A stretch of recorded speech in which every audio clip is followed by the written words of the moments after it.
Gacha, a core mechanic which involves spending currency in order to get some sort of prize, usually characters of varying rarity. Sometimes also called gachapon, this term was originally used to describe Japanese toy machines much like this one. It is also purely coincidence that it's pronounced exactly the same as the word gacha.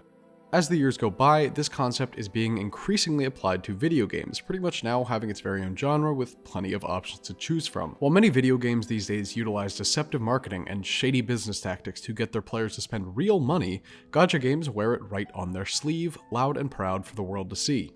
To those outside these games' communities, gacha games typically have a very bad reputation, consistently getting made fun of for more or less being slot machine simulators.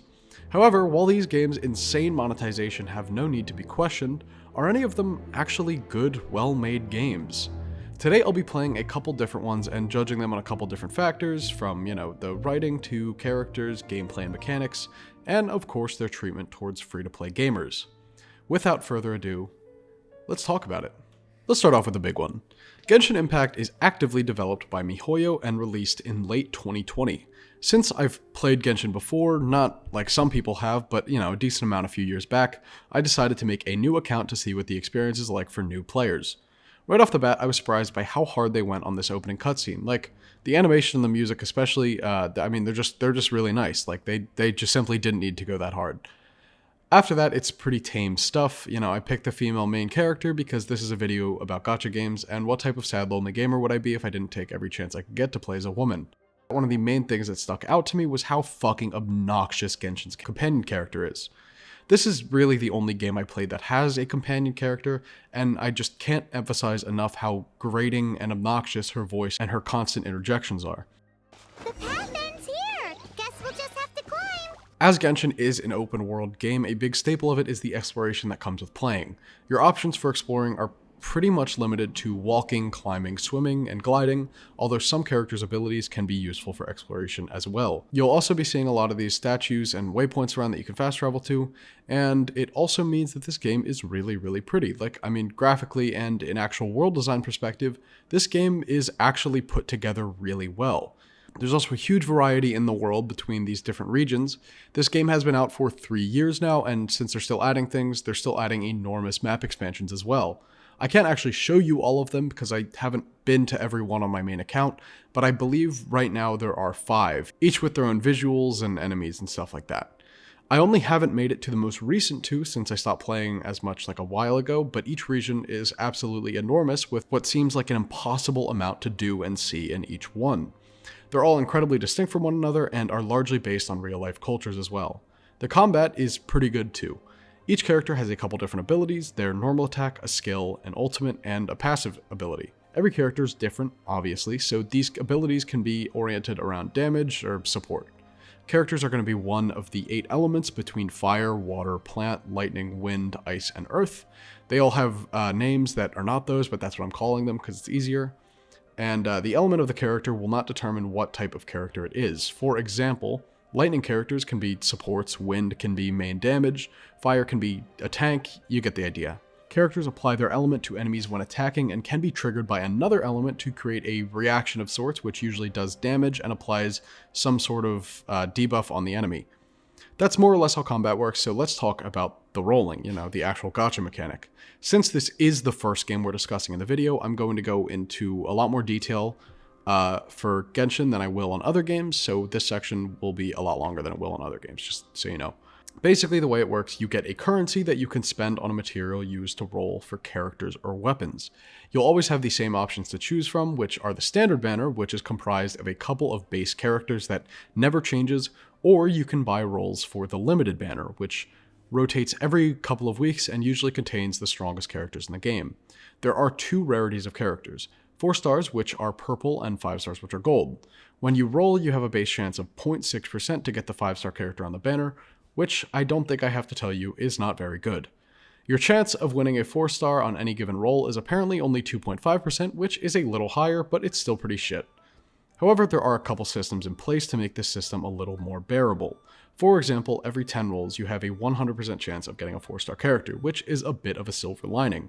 There are also a shit ton of 4-star characters in the game, so it's worth mentioning that there are usually 3 specific characters on a limited banner that are highly boosted, meaning that every 10 pull you're very likely to get one of those 3 specific 4-star characters. On top of this, you're guaranteed a 5-star character after 90 rolls. This is a system called Hard Pity. There's also a Soft Pity that kicks in around, I believe, 70 or 75, that causes your base chance to roll a 5-star go up slightly. I couldn't find the specific number, but I know it goes up by like a tiny little bit. Here's the catch though. Once you hit that 90 number roll, there is a 50% chance that the 5-star character you get is going to be the 5-star on the banner. It's still a 5-star, so you can't entirely complain, but it is a colossally shitty feeling to get a character that you weren't rolling for. This other 5-star is only going to be from the pool of the standard 5-stars in the game, all of which are pretty bad in the game's meta, especially in Genshin. There are 2 other things though that can help numb the pain of this a little bit.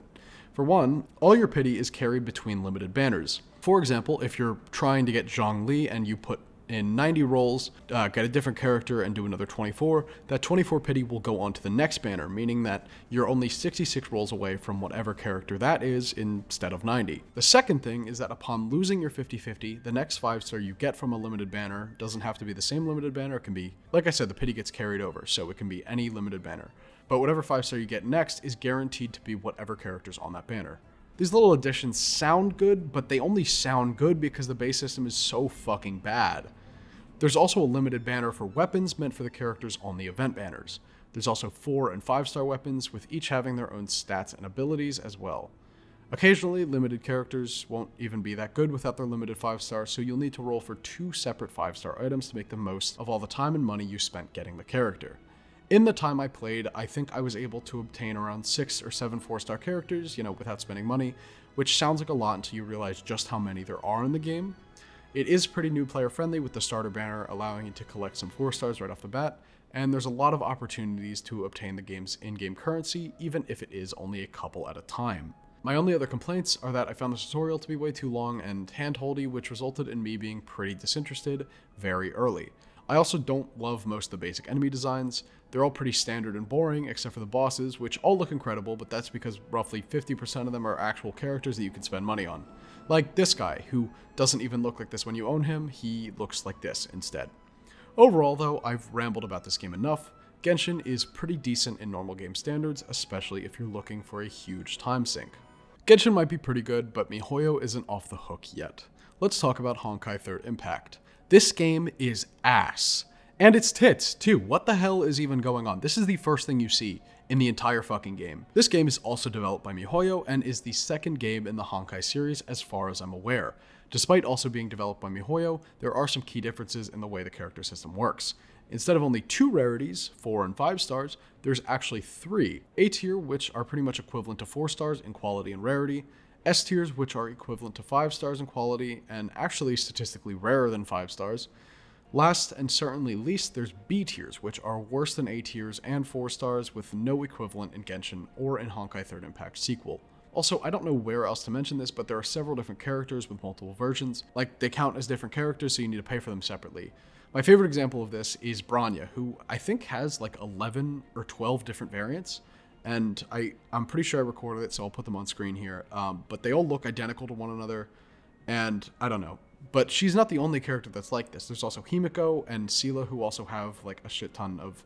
Anyways, moving on. 3rd Impact was released in 2016, and it's honestly insane how large the leap in quality is between this game and Genshin Impact. It is important to note, however, that this was initially released as a mobile game, which could be the key reason for a lot of my problems with it. However, since I played it in its current state on its PC port, I will be judging it like that. First off, the controls and general gameplay in 3rd Impact is actually awful. There's absolutely no depth when it comes to mechanics or combat. There's only 4 buttons. There's a basic dash key, an attack button, and a skill and ultimate button. All of the buttons for this are actually on the keyboard. So if you're playing on keyboard and mouse, it requires both hands to be on your keyboard. You can't use the mouse. I actually couldn't even figure out how to turn the camera, so I ended up just having to plug in a controller so I could even play the game. Despite having the illusion of choice while you're fighting these brainless sacks of meat on the battlefield, it literally does not matter what you do. You can pretty much just spam buttons and you'll win.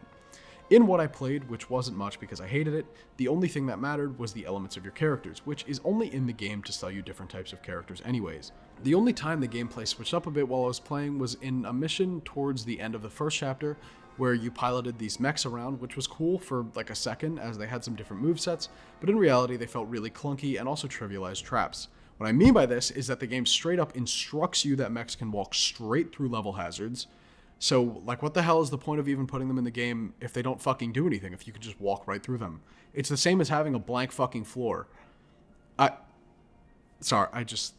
It's so bad. Another thing that I think was kind of funny, actually, is the last level I played, there was a sort of, like, which I think was, like, Chapter 2, Level 2 or something, but there was, like, a sort of quiz section where it asked me what elements countered other elements, and I didn't get a single question right, like, not a single question. Which I think just goes to show how awful the game was at telling me the important information, or it just shows how little I even cared to learn, which might actually be worse. The UI is also a key factor in deciding that I did not like this game at all. I get that it's a mobile game, so the standards are like astronomically lower, but like, come on, it's like they didn't even try. Honestly, I don't know how you could even make any of this out on a screen any smaller than my computer monitor. Do you see how much shit is on this screen? It's ridiculous. On top of all this, the tutorials in the game are also horrible. They do that really annoying thing that some games do where it doesn't allow you to look at notifications in other tabs yet because you can only click the button that it wants you to click. Not only is this an incredibly frustrating way of teaching players, but it's also used on really useless information, and it also gives you little to no direction when it comes down to teaching the player core mechanics, like, again, the elemental typing and weaknesses. I can't really speak on how this game handles its gacha mechanics, because, again, I didn't play that much. But in the time that I did play, I only was able to get 2 A-tier or 4-star characters, and both of them are more or less given to you through the starter objectives. I didn't even really roll them, so I'm sure that they're complete dog shit in the grand scheme of things anyway. With that being said, I hate Honkai 3rd Impact. More than I think any game I've ever talked about individually on this channel. Is it really that bad? I don't know, but I did not like it. The reviews are so positive, on Steam too, that before I played I thought I might actually enjoy it. But when I went back after already being soured on the game and being beaten over the head and sued for defamation by MiHoYo's legal team, I scrolled a little bit further to find a few people with an IQ over 35 who also did not like the game, which gratified me a little bit. Fuck it, let's talk about Honkai Star Rail. Like Genshin Impact and Dogshit Fest 3rd Impact before it, Honkai Star Rail is developed by MiHoYo. I have an astounding bias for this game, I'm not going to lie to you. Not only do I play it very frequently and keep up with it just as much, but I have admittedly spent an amount of money on this game that will not be disclosed any further in this video. What I'm saying, basically, is that they won, okay? I'm a fraud. I fell for it, alright? For this reason, I made a new account and started a new playthrough in order to judge how player-friendly it is off the get-go. However, because of my knowledge on the game already, I'll be using that to describe how the game functions, as well as its treatment of players less willing to invest their own hard-earned money into the game. Completely inverse to Genshin and 3rd Impact, the tutorial segment of this game is pretty solid. It does a good job at showing you where to look and what to pay attention to while playing, like your character's ultimate energy and skill points, which is incredibly important to Star Rail in particular. The reason for that is because this one is a bit different than most of the games we've discussed today, since Star Rail opts for a turn-based combat system instead of real-time combat. That may initially sound like a turnoff, but I promise you it's done really, really well, and we'll talk about it more in a little bit. Right at the start, we're introduced to Kafka, Star Rail's obligatory mother character, and also its highest grossing banner character. Don't fact check me on that, I don't know, it's a guess. We're also introduced to the 13th Bronya, whose name is actually Silverwolf in this game, since there's also a 14th Bronya that you'll meet later. Rolling in Honkai is exactly the same as Genshin, with there constantly being a standard banner as well as a limited character and weapon banners, which the weapons are actually called light cones in Star Rail. The only difference is that light cone pity is actually 10 lower than it is in Genshin, meaning you're likely to get it a lot quicker than you would in Genshin. After familiarizing yourself with the gameplay through Kafka and Silverwolf for a bit, you choose your main character. This time, again, I chose the female Trailblazer since I chose male Blazer on my main account. They have the same moveset, it's purely cosmetic, so it doesn't matter which of the two you pick. You're then slowly introduced to a couple characters who don't really matter, named Beta Daniel and March 7th. The second one's not a joke, her name is actually a month and a date. Like Genshin, each character has a different element, they're a little different from Genshin, and in this one, they're lightning, fire, wind, imaginary, quantum, physical, and ice. Also like Genshin, the characters' attributes aren't dictated by this element. Lightning characters can be supports, wind can be main damage, Fire can be a tank, you get the idea. The type of character is instead decided by their path. There's not an equivalent of this in Genshin, this is purely a Honkai Star Rail thing. There are a lot more paths in the lore, but there are currently 7 playable ones.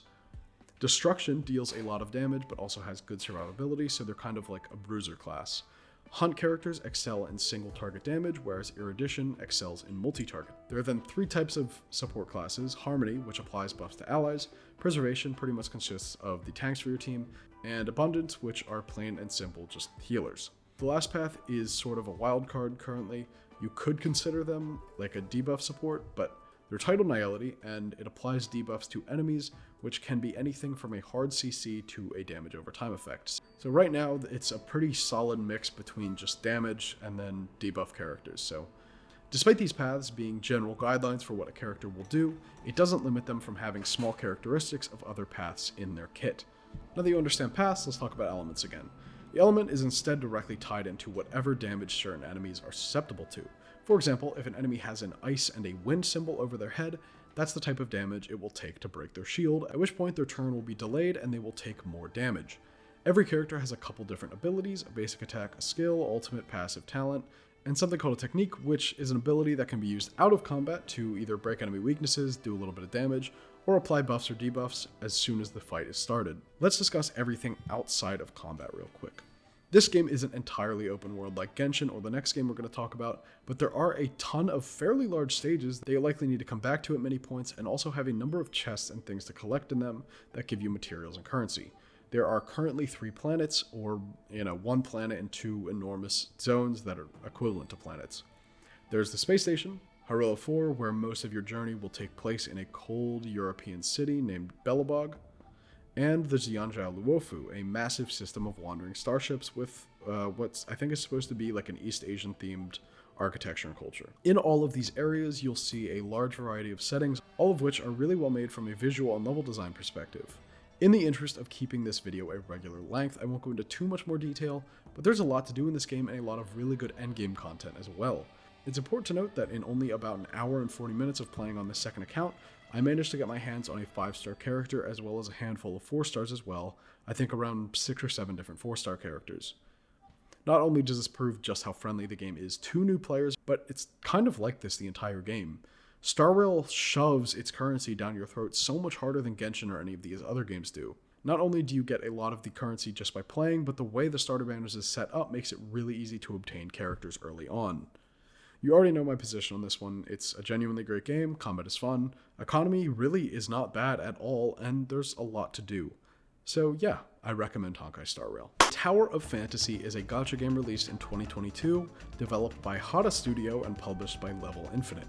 As you can probably tell from the small amount you've seen so far, it shares a lot of similarities with its older and more popular cousin Genshin Impact.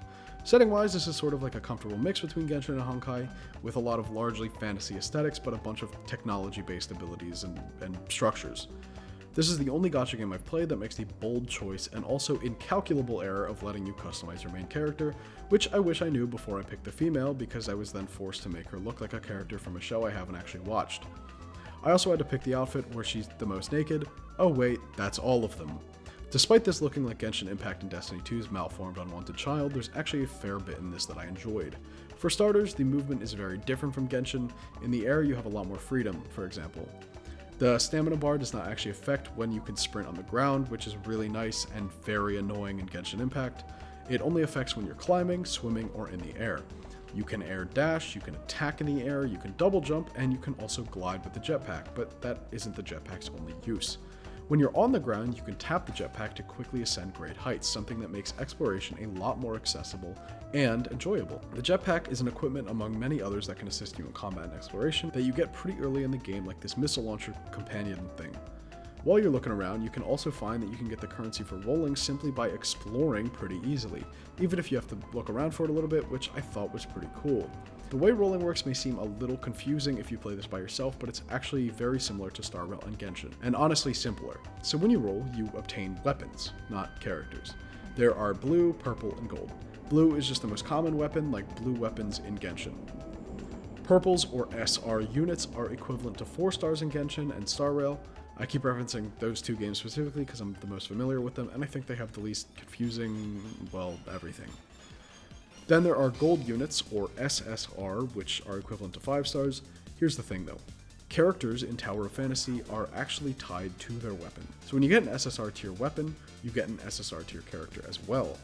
As far as I can tell, the characters themselves don't really matter, and you can change which one you appear as whenever you want with no effect on gameplay. I'm assuming this because of their absolutely nonsense stat pages, but I could be wrong, you never really know. Weapons, however, do matter.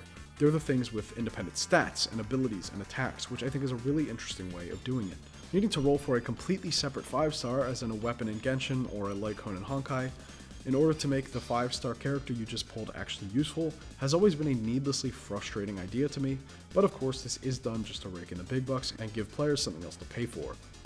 While playing, I managed to get my hands on a couple of 4-star characters, all of which felt pretty distinct from one another from a gameplay perspective.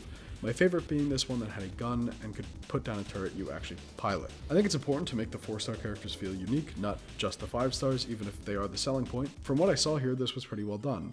I also like that this game didn't have a super oppressive tutorial. There are some moments where you have to do exactly what it wants you to, but those moments are far and few between and don't last super long anyways. I also like most of the enemy designs. My favorite enemies that I saw personally were probably these little bug spider things called watchers, and an early boss that was this big monster guy. This game also has a mount attack mechanic, sort of like in Monster Hunter, which was a bit strange at first, but I found it to be a pretty cool addition, even if it is just for larger boss type enemies. There were a couple enemy designs though I didn't like, specifically these little guys called hyenas, which were more in the chibi style, despite everything else having normal proportions and a pretty realistic depiction. But whatever. With that being said though, Tower Fantasy was pretty okay, and I could see myself returning to it at some point. That was all the games, I guess. So are all gacha games nothing more than a company looking to make a quick buck? No, well, not all of them, at least. Just as much as any video game, these games are trying to make money, but they are allowed to actually be good games, just some of them choose not to. The biggest problem I'd say these games have is FOMO, or, the fear of missing out if you don't know what that is. What I mean by this is that when a new 5-star comes out, they're guaranteed to be unobtainable for a very long time, but diehard characters don't want to miss said character, or they want to roll multiple of the same character, which gives them some extra abilities, so that's where all the money ends up getting spent. Like any game though, this FOMO can also come from having friends that play the game. Especially if a character's good, if someone pulls that character, their friends will almost certainly feel some level of envy, wishing they were that lucky or wishing they had spent their currency on that character instead of a different one. It's at its worst when you miss out on a character the first time around, and since there's often such a long time gap between a character's initial run and a rerun of their banner, people are usually thirsting for them extra hard, especially since they now understand how good said character is and how it fits into their teams. So while most of these games are pretty well made, a fair portion of the issues I have with them of course do lie in their gacha system, which I think is pretty telling. Basically, if these games look fun to you, there's probably a better alternative out there that does not require so much money or time to be spent. Do I actually recommend any of them though? Well, again, there are probably better options out in the wild if you look hard enough, but if what makes these games so compelling to you is the characters and their unique designs and abilities, I would 100% recommend Honkai Star Rail. It's not super complicated, the turn-based combat is really, really well done, and I think it's actually quite a fun game. The other ones though, I'm not so sure. It's hard to recommend any of these games, but the reason Star Rail is easy to recommend is because of the head start it gives you so early. Because of the way its starter banner works, you're able to get your hands on a 5-star pretty quick, which gives you something to work towards at the beginning and also look forward to. It just handles its economy so much better than all of these other games, even its open world counterpart Genshin. There's also countless others out there, so it's reasonable to assume that there are probably games that handle all of these things even better than Star Rail, but this video was so long already that I didn't want to have to play and write for any other games, especially because I just don't have that kind of time in my life. It could also be a problem that 3 of the 4 games I talked about here are MiHoYo games, but you can't really talk about Gacha without bringing up Genshin, and I wanted an excuse to talk about Star Rail, which is pretty much why this video got made at all. Of course then, I couldn't talk about Star Rail without discussing its prequel as well, so with that said, I'm gonna have to call it here. This script is around 5,000 words, which is the longest script I've ever written. It's about 9 pages, and I don't know how long this video will be exactly, but I know it's gonna be bad. So if you enjoyed the video and you want to see more, feel free to subscribe and check out the rest of my channel. If you're feeling super generous, you can also drop a like and comment because both would be really helpful to me. With that said, though, thank you again for watching, and I will catch you all in the next one. I'm I get to click through it. I'm worried. Did you lose your Get an 50-50? awful one. As your friend, I'm praying for you. As your enemy, fuck you. Hope you get no, I can't say that. Don't say it. I Please don't say I it. hope you get anybody other than Yanqing. Thank you. It means a lot. Oh.